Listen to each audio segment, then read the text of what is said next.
Alors bonjour, aujourd'hui je vais vous parler d'un objet particulier. Je vais même utiliser le mot inusité. Un objet que la plupart des gens n'ont jamais vu, et même les archéologues, parce que ces objets-là ne sont plus utilisés aujourd'hui.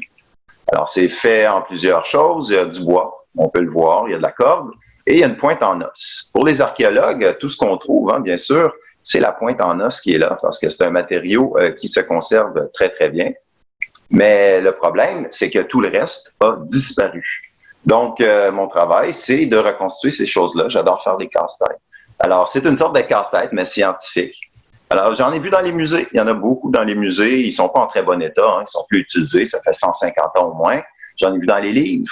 Et les aînés, puisque les Autochtones sont toujours là, bien entendu, ont des histoires à raconter. Les plus vieux se rappellent que leur père, leur grand-père utilisait des hameçons comme ça. Alors, j'ai pris tous ces morceaux d'informations-là. Moi, mon fun, vraiment, c'est de faire comme un casse-tête. Donc, aller chercher toutes les informations qui existent et essayer de refabriquer un objet qui n'est plus fabriqué, le comprendre, comment ça marche, comment c'est utilisé. Alors, on raconte que c'est fait avec deux sortes de bois. Je me suis posé la question pourquoi. Je suis archéologue, je suis pas sculpteur.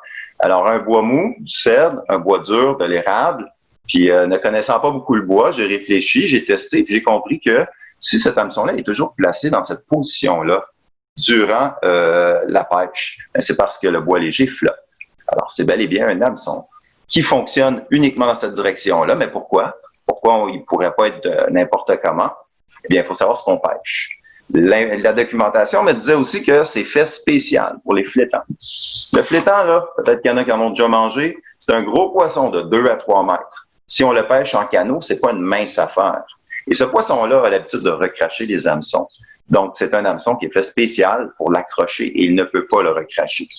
Donc, il a fallu que je comprenne autre chose aussi, comment l'assembler. Bon, j'ai trouvé un moyen de l'attacher, mais ensuite, il y a de la décoration ici. Il y a toujours des personnages, des trucs de sculpter. Il a fallu que je me pose une autre question. Alors, je me dis, pourquoi ils sculptent des choses? Les anciens racontent que c'est dangereux, la pêche au flétan. Si on va pêcher dans un canot un poisson de 3 mètres, ça va prendre absolument de la chance. Plus que ça, l'aide des esprits. Alors, moi, j'ai voulu rester dans cette tradition-là. Mon but, c'est aussi d'honorer les objets que je fabrique. Donc, j'ai ajouté un motif que j'ai trouvé dans la documentation qui permet d'en faire un véritable hameçon à flétan, comme autrefois. Et comme il fonctionne, je présume que j'ai complété mon casse-tête. Un casse-tête scientifique qui nous permet de comprendre un peu mieux les choses d'autrefois.